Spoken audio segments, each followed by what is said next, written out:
Morning children, this is lecture 3 for class 8, chapter number 1, transport in plants.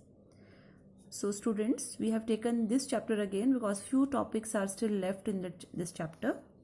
So in the previous lecture we had discussed about diffusion, osmosis, active transport, root pressure, transpiration and transpiration pull. So today we are going to take a new chapter from your book. So the topic is transpiration, factor affecting the rate of transpiration. So children, as you know, transpiration, what is transpiration? Transpiration is the loss of water in the form of water vapor. Loss of water in the form of water vapor from all the aerial parts of the plant. It means there is a loss of water from the water vapor in the form of water vapor from the aerial parts of the plant. So when the water is getting lost, so what is the reason how the water is getting lost from the plant in the process of transpiration? So today we had taken the topic that is factor affecting the rate of transpiration. What are the factors that affects the rate of transpiration, or we can say the factor that are affecting the loss of water from the water in the form of water vapor from the different parts of the plant. So following there are the 4 factors given in your book. So first factor is the sunlight. Now, as we know children, in a simple process that is evaporation, the water changes into water vapor. That is a simple process when the water is changing into water vapor.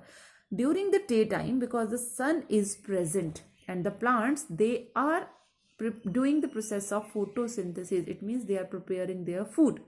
At that time, the leaves, what they are doing? The leaves are allowing carbon dioxide to get in. The stomatas are working, they are closing and opening. So at that time there is an exchange of gases. Same time the plants are absorbing the sunlight. So during the daytime the transpiration becomes faster. Okay, why it becomes faster is the question. If we ask you the question why the transpiration is faster during the daytime, it is faster during the daytime because the stomata remain open to allow the inward diffusion of carbon dioxide for photosynthesis. Simply the process doing the plants are doing the process of photosynthesis. So because of that, the stomatas are opening and closing. They are allowing the carbon dioxide to come in. They are utilizing sunlight. So the process is going on. At that time, the transpiration becomes faster. So because of the sunlight, the transpiration rate becomes faster. At night, the stomata remain closed and the transpiration hardly occurs because at that time, no sunlight is there. So at that time, the stomatas are not open, they are closed. So transpiration hardly occurs. The second factor is the temperature. Now in temperature, what is temperature? Again, if we increase the temperature, the rate of evaporation increases. So same thing is occurring over here also. In hot summer days, due to faster evaporation of water, the transpiration also becomes faster because of the high temperature and the high heat. The water get evaporated from different parts of the plant. So because the water is getting lost, water is getting evaporated, water is changing into water vapor because of the high temperature. That is why the transpiration becomes faster because of the effect of temperature. Third factor is the wind. Now transpiration is again more when the wind is blowing faster as the water vapor moves away faster from the surface of the leaves. When the wind is blowing fast, the water vapor, those already present near to those leaves, they blow away from the leaves. So that is why at that time also the transpiration becomes faster. So these are the 3 factors. Because of that the transpiration increases. The fourth factor is humidity. Now before explaining humidity, you should know what is humidity. Humidity is the amount of water vapor present in the air. What is humidity? Humidity is the amount of water vapor present in the air. So that is humidity. If the water vapors are already present in the air, so at that time, because water vapors are already present in the air because the air is humid. Now because of that humidity, when the water vapors are already there, so why the water vapor will lose? Why the process of evaporation will occur again? So at that time, during humidity, the transpiration is reduced. Okay, we can ask you why the transpiration is reduced. What is the reason? Why? Because of humidity the transpiration is reduced. Why? Because the air is humid and air cannot hold any water molecules when it is already laden with the moisture. Moisture means the amount of water vapors. So that's why that time the transpiration reduces. So there are mainly 4 factors: sunlight, temperature, wind, and the 4th factor is humidity. Because of sunlight, temperature and wind, the rate of transpiration increases, and because of humidity, the rate of transpiration gets reduced. Now the next topic that we are going to take today is importance of transpiration in plant. Okay, what is the importance of transpiration in plant? The first thing they have given us cooling effect. What is that cooling effect? Cooling effect is when the surrounding atmosphere heats up plant, okay, often releases excess of water into air from the leaves. Okay, when what happens during the sunlight? When sunlight is there, the amount of water vapor will be increased. The loss of water will be increased. At that time, the excess of water vapor from where they are going out, because the leaves, they have the stromatas. Now from the stromatas, the water is changing into water vapor. When the water is evaporated, the plant cools themselves. Plant cools themselves. And because the all around the plant, suppose this is a plant, so when the water vapors are getting lost from all the parts of the plant, from the stem, from the leaf, from the flowers, when the water is getting evaporated, it means all around the plant the water vapors are present. So at that time the plant is able to cool itself, and because of that, when we go near to the plant, around the plant, we feel coolness. Why? Because the plant is doing the process of evaporation. The transpiration is going on that time. The water is changing into water vapor. So the plant is able to cool. So that is why the transpiration is important for plant, because the water gets evaporated from the plant.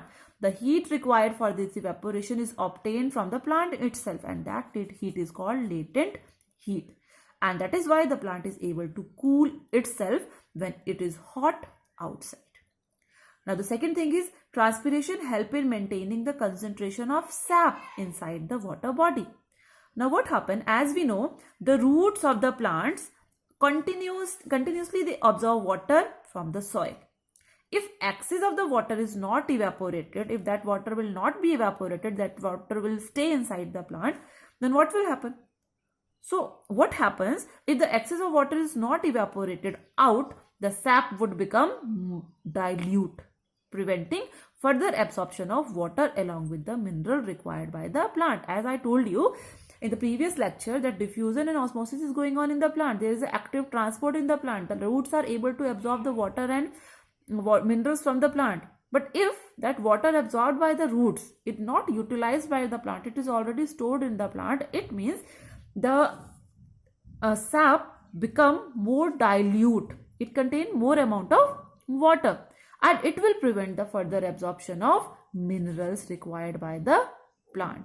So if the water will not be evaporated, the mineral will not be absorbed by the plant, more water will not be absorbed by the plant, so that will affect the growth of the plant. So why transpiration is important? Because it helps in maintaining the concentration of sap. Sap means all the material, liquid, water, minerals, they are present inside the plant body. They are maintained because the roots are absorbing water and minerals for the plant.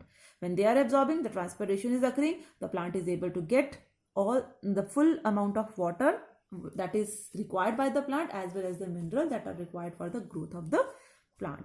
So the importance of transpiration in plant is it provides the plant the cooling effect as well as it helps in maintaining the concentration of sap inside the plant body. Now the next topic is uses of water in the plant. What is the use of water in the plant? As the water is going upward, the water is carrying all the products for the other parts of the plant. So it means it is transporting. So first point, the use of water in the plant is transportation. The water in the plant body, both in xylem and phloem, transport the substances in a solution form from one part to another. Second use of water is food production. As we know, in the process of photosynthesis, the plants use water. So it combined with carbon dioxide from the air, and in the presence of sunlight and chlorophyll, the plants are able to produce glucose and oxygen. So here also the water is important for photosynthesis. So that is again the use of plant, because without water the plants are not able to make their food. The third point is cooling. As I already explained you, in the cooling effect, that plants they are able to cool themselves. How?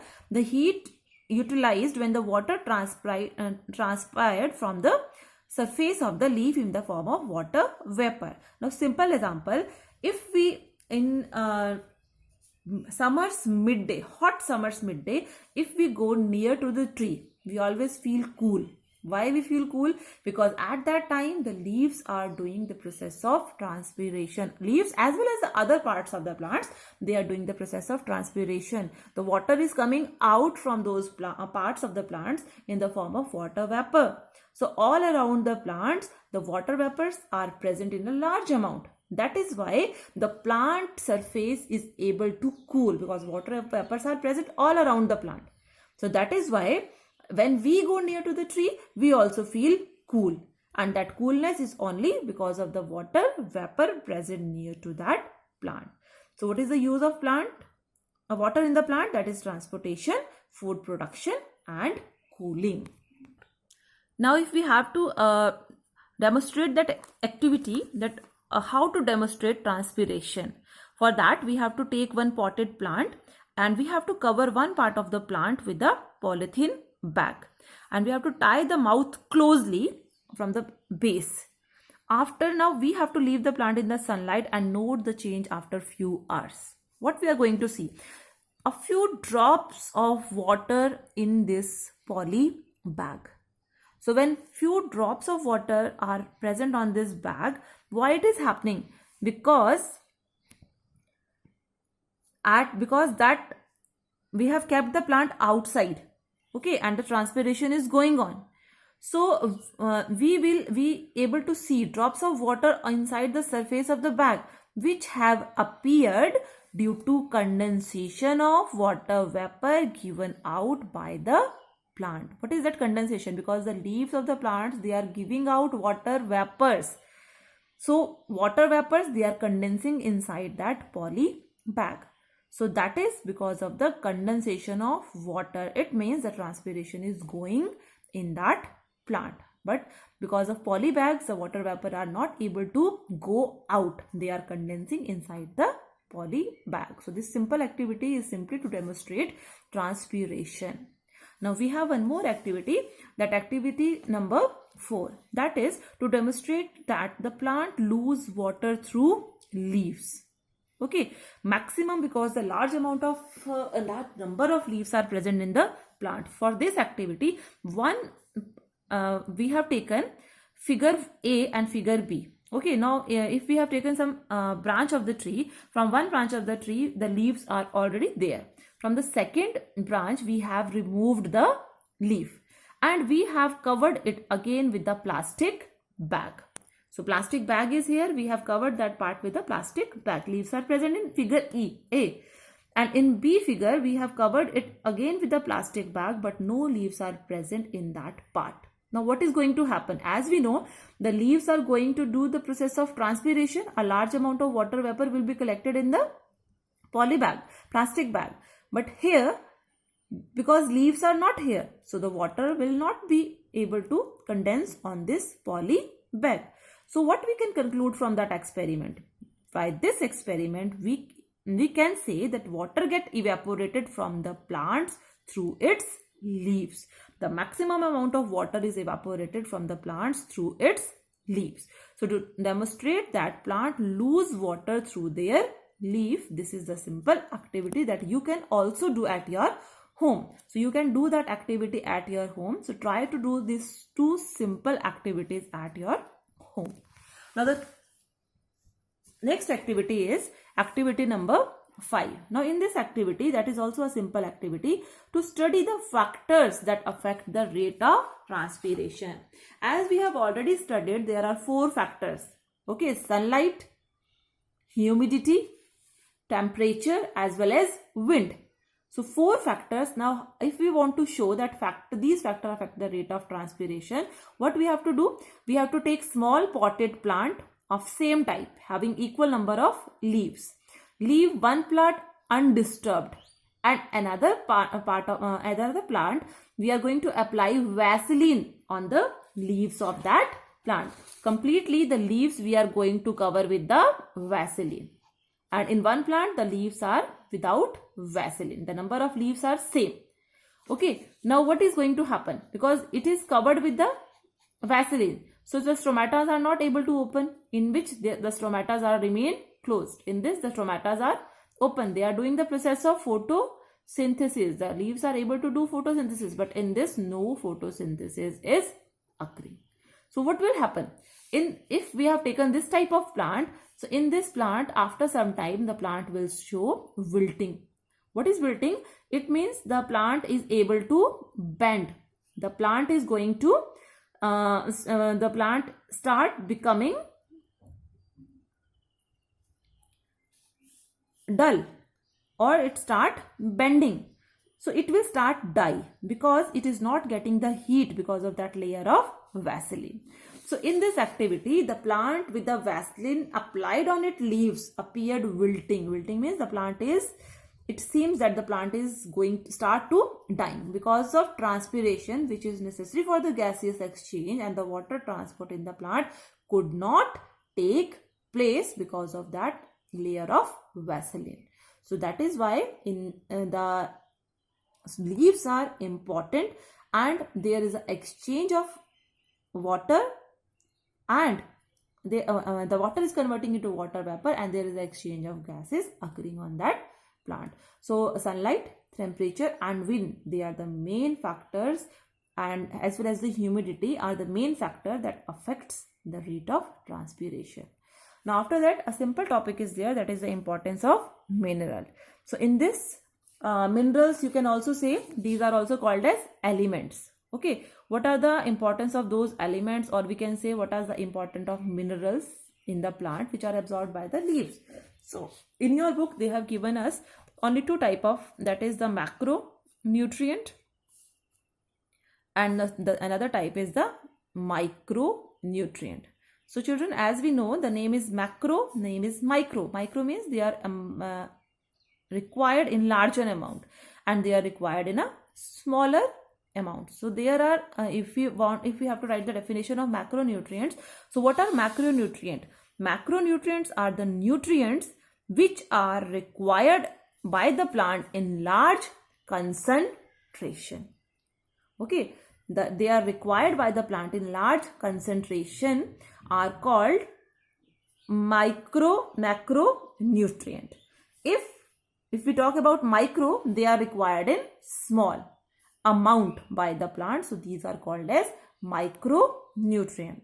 So many micro and many macronutrients are required by the plant, but only in your book they have given us few, that is nitrogen, phosphorus, and potassium. They are the macronutrient. Iron, manganese, zinc, they are the micronutrients. Now why nitrogen is required by the plant? Because it is help the nitrogen is an element. It is the element that is required by the plant in the highest amount. Okay, and it is absorbed as ammonium ion, nitrate ion and nitrite ion from the soil. If the nitrogen will not be available to the plant, the leaves will show yellowing. They start wrinkling. Okay. Second is the phosphorus. Phosphorus constitute of cell membrane and cell proteins. So phosphorus is also required by the meristematic tissues. They help in metabolic activities. Okay, so it help in the formation of proteins as well as hormones, nucleic acid, etc. So if the phosphorus will not be available to the plant will show purple and red spot on the leaf and delay in germination. The third macronutrient is potassium. Now potassium is more abundant in growing tissue. It involved in opening and closing of stomata. So potassium is also very important for the plant because it is helping in opening and closing of stomata. So maximum the photosynthesis, when it is going on, that nutrient is very important. So if it will not be present in the plant, there will be a poor growth with reduced rate of transpiration. Next is the micronutrient. Micronutrient, only 3 they have given in your book. There are many. So iron, manganese and zinc. So iron is also a constituent of protein. Okay, so iron is also absorbed by the plant in the form of ferric ion. It is necessary for many enzyme function. Okay, so as well as it is act as a catalyst for the synthesis of chlorophyll. So iron is very important. If the iron nutrient will not be present in the plant, the leaves will show yellowing. If manganese is not present in the plant, the leaf also show yellowing of the leaf with the gray spots. So manganese is also very important. It also plays very crucial role in enzyme activities. It also help in photosynthesis, respiration, nitrogen metabolism. So that is very important for the plant. The third type is zinc. So zinc is also helpful for the plant because it also is a constituent of plant hormone and activate enzyme. If it will not be present in the plant will D-shaped leaves, yellowing of leaves, stunted growth. So if they are not present, maybe the macronutrient, maybe the micronutrient, if they are not present in the plant, they are not available to the plant will not be able to survive. So these are the main topics that we have already discussed. Now the whole chapter we have discussed. Now the exercises are left. So please try to solve the exercises at your home, and further the assignment work we will give you according to your days given to you. Okay, so children, please read that chapter. The chapter already we have discussed all the topic of that chapter. In the new video, we are going to start with the new chapter. Thank you.